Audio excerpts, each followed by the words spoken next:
So, hey, welcome back to the FPL podcast, and I hope you have had a very Merry Christmas yesterday.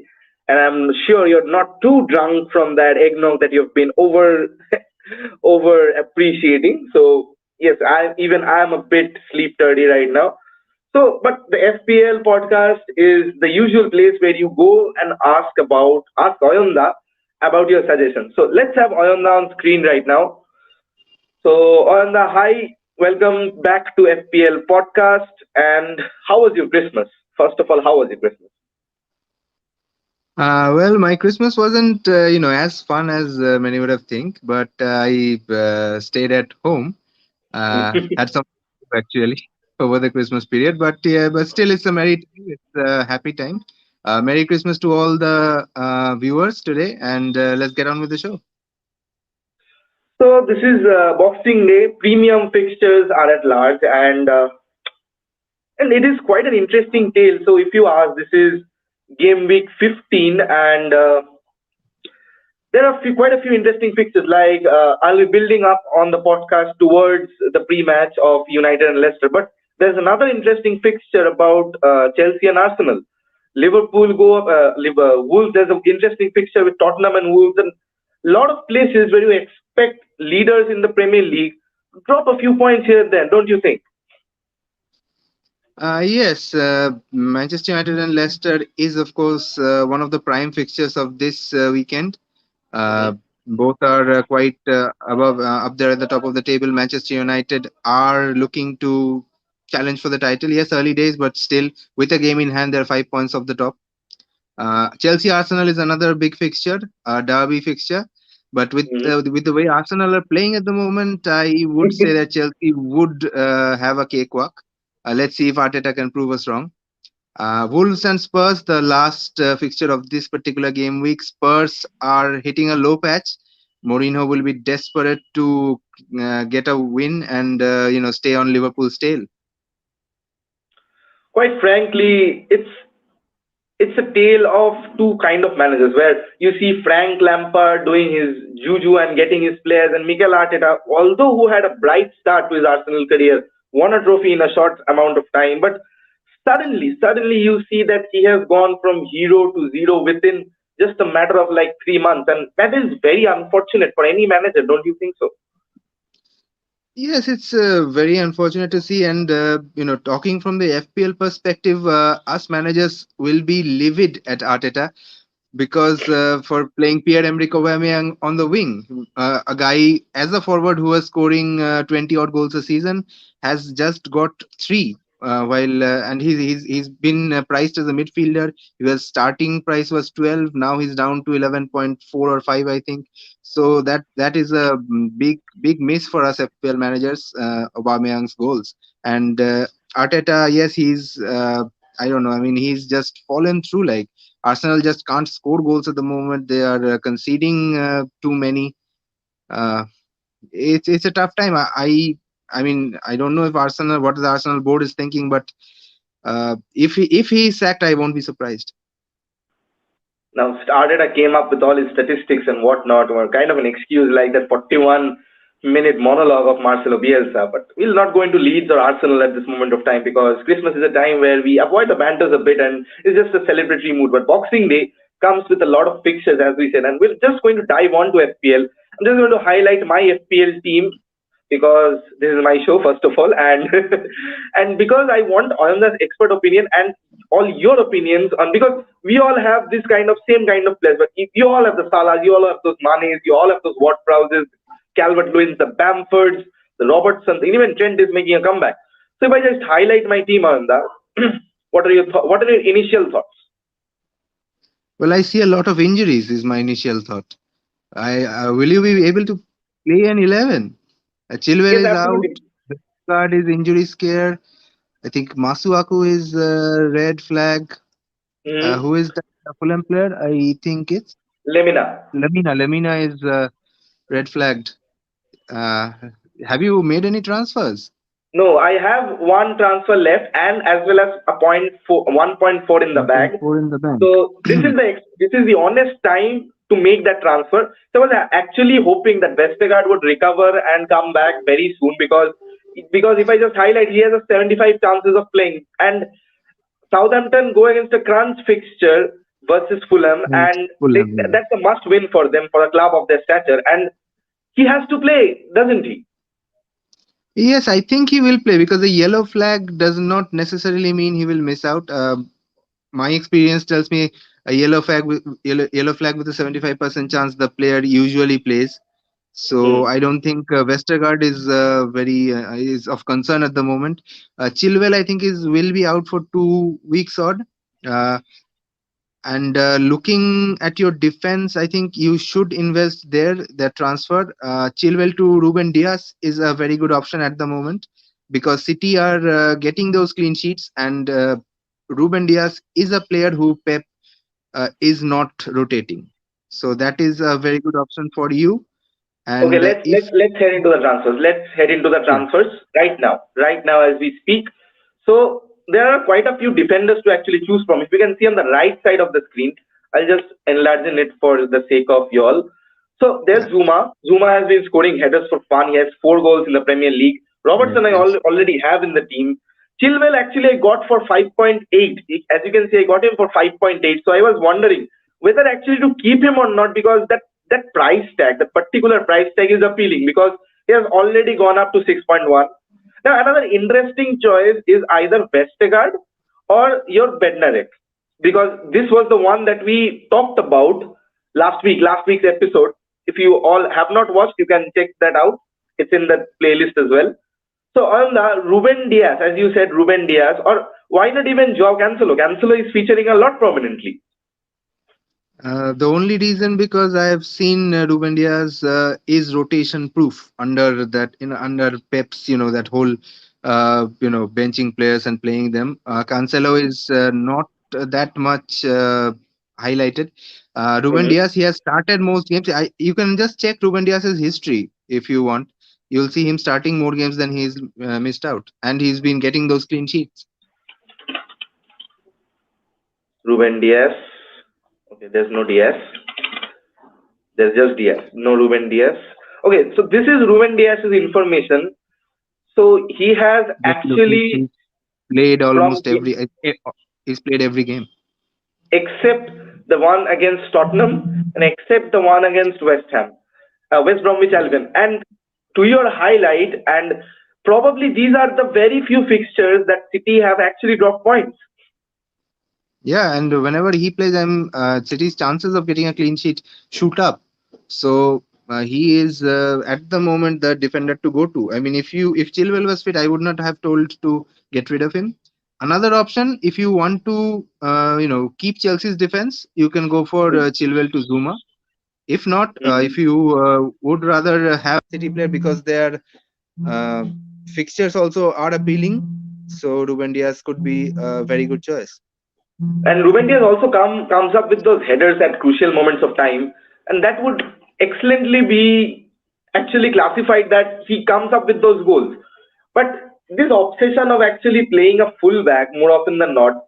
So, do you think that because I have made that investment, I have not confirmed my transfer yet. The deadline is 4:30 IST or 10:30 AM GMT, wherever from you're watching.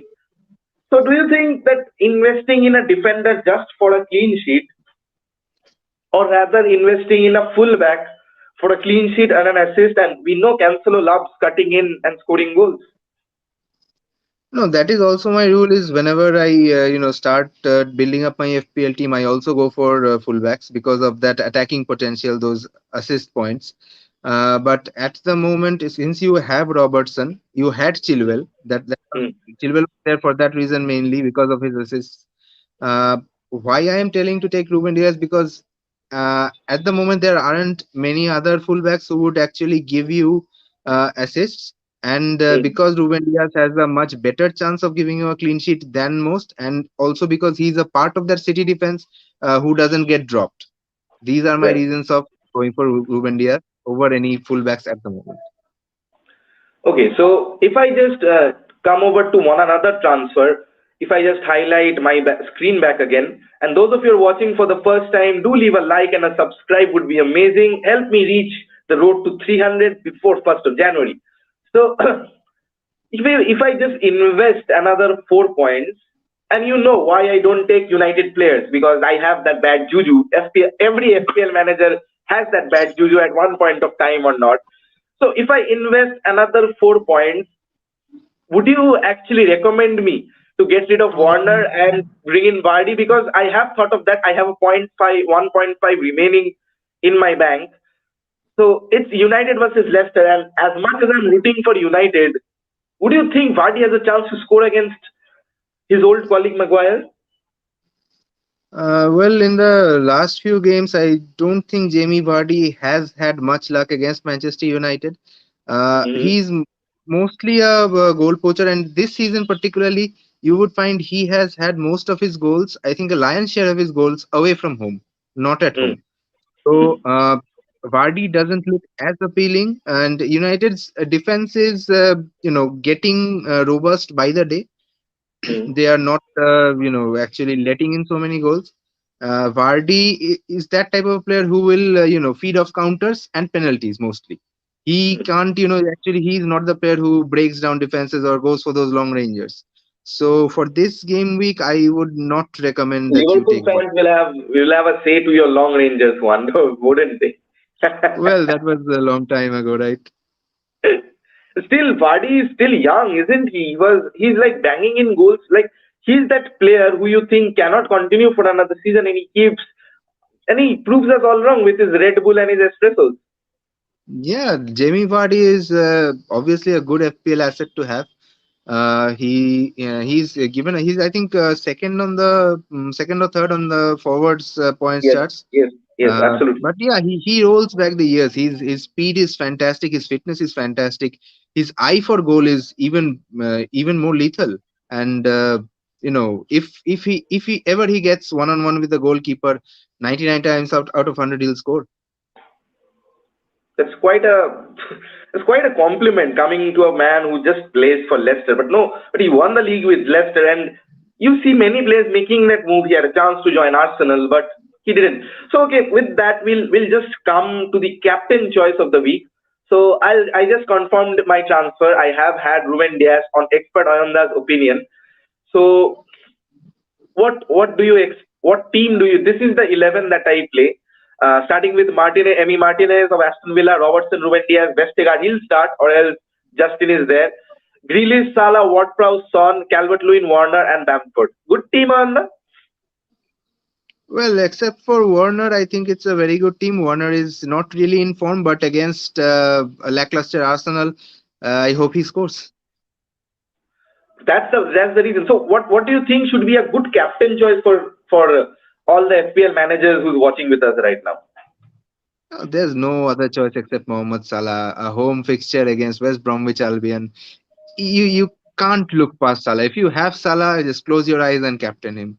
There's no other option for you at the moment.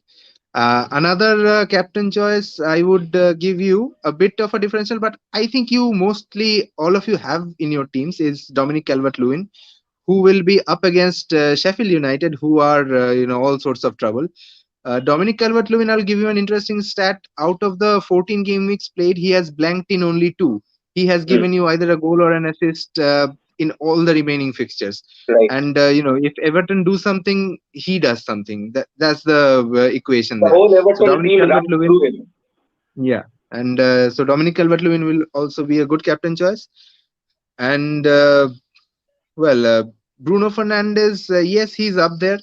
Obviously, away fixture. United have been dominating in those away fixtures, and United haven't got a penalty in a long time. I think this is the game where they will, and Bruno will score. Even the last, no, why not? We just got a penalty in Leeds. Come on. Yeah, well, Bruno that is okay. Another one. Come on, we thrive on penalties. even the last year fixture, this crunch match against Leicester City, we had to win from a penalty, and until Jesse Lingardino came on and scored the vital points and giving us hope to go into the Champions League, only to be like what luck we have as United fans this season. We have had that tough of a group in the Champions League, and I'm okay with Europa. I'm not entirely happy after beating them and conceding like that. It's like Istanbul Başakşehir match cost us the Champions League, but there's progress. A Champions League finalist and a semi-finalist, highly rated teams. Then you go on to the Europa League and draw against Real Sociedad, one of the best teams in the world this season based on their metrics on paper. Then again, you go on into the EFL Cup, you draw Everton, then you draw Man City. Like, what the hell is going on, man? What is this with this juju? Man, I cannot understand this. You have any possible explanation? Not really, but if you want to be the best, you have to play the best and beat the best, which in the Champions League we were not able to do in the end. But we have been playing well, not that badly. But this is a talk for another podcast, a Man United podcast. Coming back to FPL, and you were saying that that last game United had to win with a penalty against Leicester, but I think that credit goes to Johnny Evans. He's a Manchester United man through and through. He gave us that penalty. Uh, but yeah, today again he's there. He will definitely help us. He will definitely help Bruno get a goal. I'm telling you. Probably Johnny Injured is injured, if I'm not wrong, and just the likes of Justin and Soyuncu. Actually, Soyuncu was not there in that match; he was suspended. So that might just prove to be a differential in today's game week, if that's what it is Oh, about. Johnny Evans will just whisper in Soyuncu's ear, just give Bruno a penalty, just strip Martial in the box. Come on.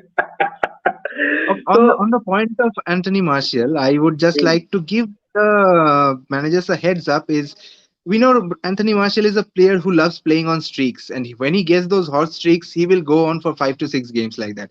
So at the moment, last two matches, he has given you returns. He's owned by very less managers. He can prove to be a beautiful differential if you get him in at this point. so you're talking that Anthony Martial can be a budget transfer for all FPL managers in the coming game weeks and in this fixture congestion. Yes, obviously, because as I said, he is a player who loves scoring for a particular number of games back to back. When he gets that streak, he is literally on fire, and when that one ebbs away, he goes dormant for a big period of time. So, getting Anthony Martial at a time when he is in his streak is the best way to go. But his price range is quite hefty. If you see, if I just highlight that hit the screen again, if you just see, it's his price tag that is causing a lot of problems. At 8.7, it is very hefty. But you see the points that he has given in the last few matches, like 10 points, 12 points against Leeds. And if you see the previous seasons, he has scored 17 goals, given 9 assists, and total of around 200 points. It's a bargain. Like, you have to use him like as a super sub category That's what and I a said. budget. Like at this point, he's giving you points. You have to get him in now because once he stops, he will stop for a long time again. That's the problem. And as like it's in your team, you have Warner. You can downgrade obviously to Martial if you do not want Kane or Jamie Vardy in your team. You can downgrade to Martial. Those of you who are already having Vardy don't have the money to go for Kane. You can come to Martial like that. So basically, if we just move on to how we line up in this particular game week, and you told me to captain Mohamed Salah, but you did Obviously. not. But what we did not talk about is the star players of the week. Like last week, you had your very good picks on a few like Grealish and all who have got the star-studded points back, star-studded badges back. So heading over back again into the FPL the screen again, you can see I have accumulated somehow quite a lot of stars in my team, and so if you okay, I just didn't captain Mohamed Salah. Let me just do that. Uh, Vice captain is Calvert Lewin against Sheffield United, just in case. Okay, just tell me one thing: if Salah doesn't start and comes on as a sub, will he still retain that captainship?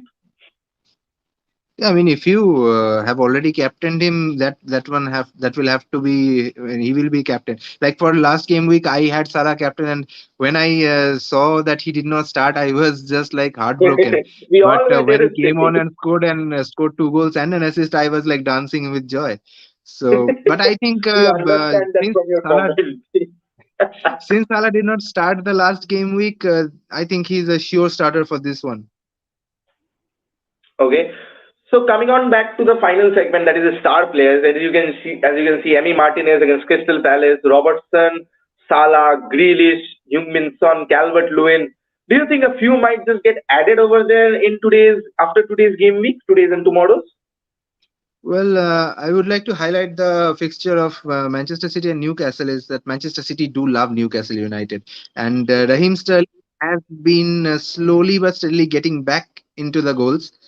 So I think he would be a player to watch out, Raheem Sterling, for this game week. As I said, Dominic Calvert obviously is there, Mohamed Salah is there, Kane and Son, well, they complement each other, and against Wolves, it's going to be a bit tough. But if they can, keep that clean sheet, I think Kane and Son will again combine to get a goal. Uh, and Bruno Fernandes is obviously one to watch out for every game week. Even why not Rashford? Rashford has been coming onto his own in the Leeds match. Like we are seeing shades of a young Cristiano by the way he was dribbling past those defenders. Do you expect a big Yes, performance from him? Yeah, he's slowly and steadily getting up there, but I think still it's Bruno's game. Martial is starting to fire, so yes, if both of them start complementing each other, Rashford will also find a way through. And he looked very sharp against Leeds United. Those dribbles, those cutbacks, those fake outs. Yeah, he can easily be a player to watch out for in the coming game weeks in this period, in this busy period. And what I'll highlight most, we do have a Premier League podcast that Anna is unfortunately able to join because he's out with his dates on to watch a movie. So I just highlight that fact that how Leicester have actually faced a problem against pacey opposition. Even that match against Arsenal, they were struggling at the start of this season. And we'll just keep it at that. We'll just keep it at that. This is a short show, a short segment. Thanks, Ananda, for joining in on such short notice. I'm a good player on words. Enjoy your movie, and I guess or if Ruben Diaz does not start, I'll give you spoilers on the next movie, whatever you're going to watch. So do just leave a subscribe. Those of you who are watching for the first time, do leave a subscribe for the sake of Ananda. And I just went and bought this hat. Yes, I'm poor. So next Christmas, I want you all to contribute to that subscribe button and help me buy a bigger Santa costume. So I'd be done. Wouldn't that be amazing? Neil, podcast with Santa Neil. Okay. So thank you, Ananda. We'll keep that at it as it is. This is podcast with Neil. That is Ananda. And this is Netflix Football. Bye bye for now. Ta-da.